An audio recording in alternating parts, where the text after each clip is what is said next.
मशवरा देता हूं हुकूमत को और वजीर कानून को मशवरा देता हूं कि ना फिरौन की हुकूमत सारी जिंदगी रही, ना नमरूद रहा, ना जाज बिन यूसुफ रहा, ना यजीद रहा। और यार दरबारी बन के हुक्मरानों की चापलूसी करते करते तुम यहां तक आ गए हो कि अब नबी पाक की इज्जत को हाथ डालना शुरू कर दिया है। और आप यकीन करें सियासी जमातों का इतना बुरा हाल है कि इनके लीडर के बारे में कोई बात करे तो पागल हो जाते हैं ये एहतजाज कर करके। और उसने डायरेक्ट कह दिया कि खत्म नबूवत का मसला ही कोई नहीं, जो दीन की बुनियाद है, किसी को परवाह नहीं। मुझे तो उन लोगों की फिक्र हो रही है जिन लोगों ने इन्हें वोट दिए हैं, वो अल्लाह को क्या जवाब देंगे।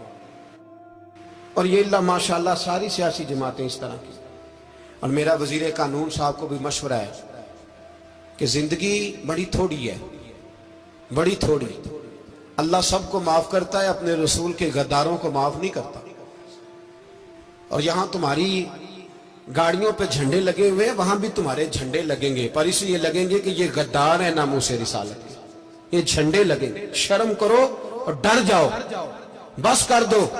तुम्हारे मुंह में अब दांत पूरे नहीं रहे। कोई शुगर का मरीज है तो कोई ब्लड प्रेशर का, तो कोई हार्ट का, तो कोई कैंसर का।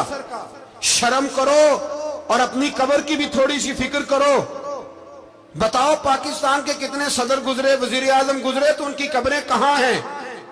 कोई जाता है उनकी कब्रों पे? किसी को खबर है? क्यों अपने लिए जहन्नम इकट्ठी करते?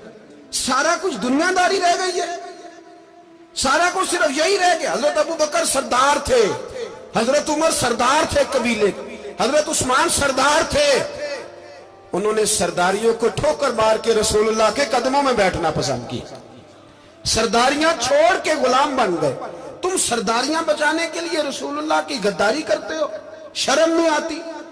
और कौम शिकवा है मुझे इन लोगों से जो मौलवी तो कह देते हैं तू सियासत नकार, और किसी सियासतदान को मना नहीं करते कि जब तुझे सूरत फातिहा भी नहीं आती तो तुझे किसने इजाजत दी है इतनी बड़ी बात। और मैंने पिछले से पिछले जुम्मे भी कहा था, फिर कहता हूं और ऑन दी रिकॉर्ड कहता हूं, मरज़ई कल भी काफिर थे, आज भी काफिर और कयामत तक।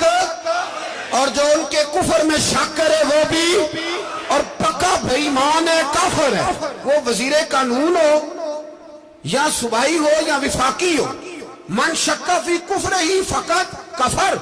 जो मरज़ई के कुफर में शक करे वो भी काफिर है। हमारे रसूल आखिरी रसूल है। हम किसी को ये इजाजत नहीं देंगे कि वो खत्म नबूवत में रखड़ा डालने की कोशिश करे। हम किसी को ये इजाजत है। और तुमने कौम को लूटा, लूटते रहो, अब ईमान पे डाके तो ना डालो। तुम्हें दौलत लूट के पेट नहीं भरा, अब ईमान लूटना शुरू कर लिया। तुम्हारा फैक्ट्रियां लूटकर, कौमी खजाना लूटकर पेट नहीं भरा। बेईमानो, अब दीन बेचकर अपनी हुकूमतें पक्की करोगे। और वो लोग भी तैयार हो जाएं जो इन बेईमानों को मुंतखब करते हैं, उनसे भी सवाल करेगा खत्म नबुव्वत का मौजू क़यामत के दिन कि तुम बताओ। इनको सपोर्ट करते थे जो रसूलुल्लाह सल्लल्लाहु अलैहि वसल्लम के बाद भी किसी नबी को नबी मानना दुरुस्त जानते थे।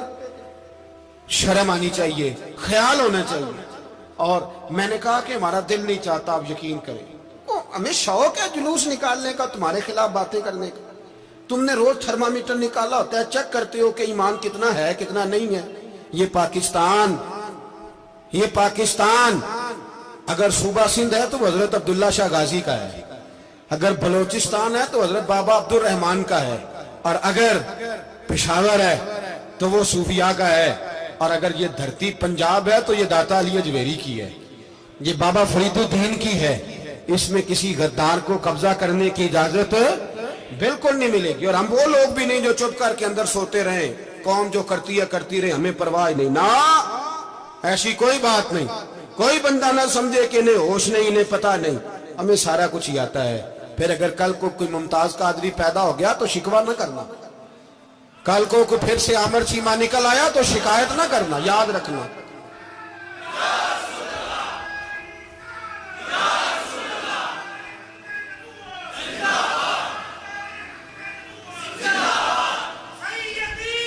तो मेरे भाई खोल के बोलो, या नबी रसूल के बोलो।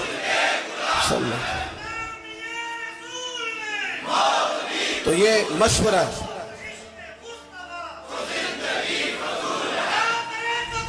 جزاک اللہ، تو یہ تمہیں مشورہ ہے۔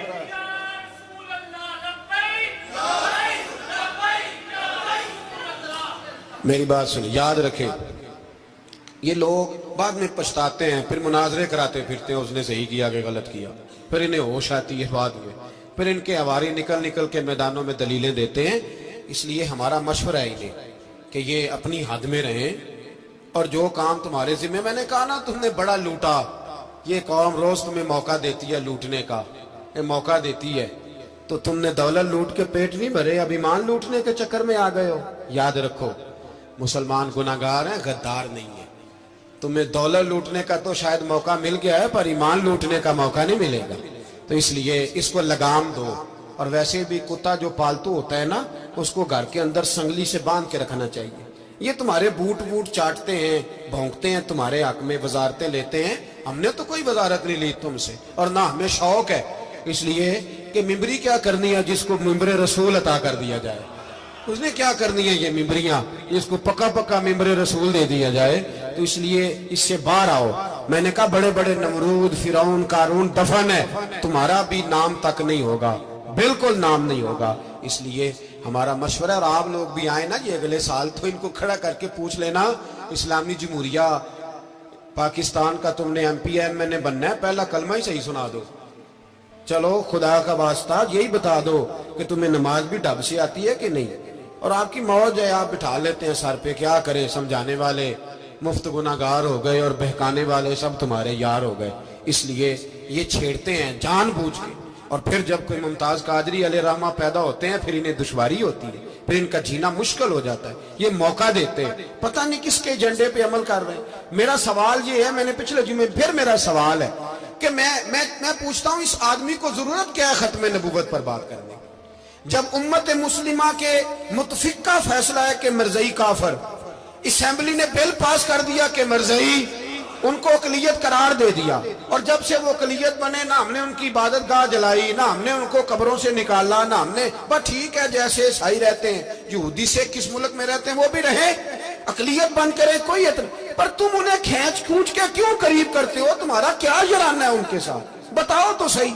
ان لوگوں سے ان کو چاہیے اپنے منہ میں لگام ڈالیں، اور اگر نہیں ڈالیں گے پھر انشاءاللہ ڈالی جائے گی، اور بڑی تگڑی ڈلے گی، اور پھر ایسی ڈلے گی، ایسی ڈلے گی۔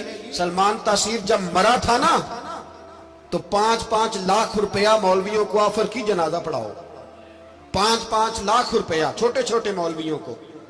اور داتا صاحب کی مسجد کے خطیب بھی صوبائی جو تھے، وہ خطیب تھے، ملازم تھے، انہوں نے کہا کہ ایمان نہیں بھیجنا، نکالنا ہے نوکری سے تو نکال دو۔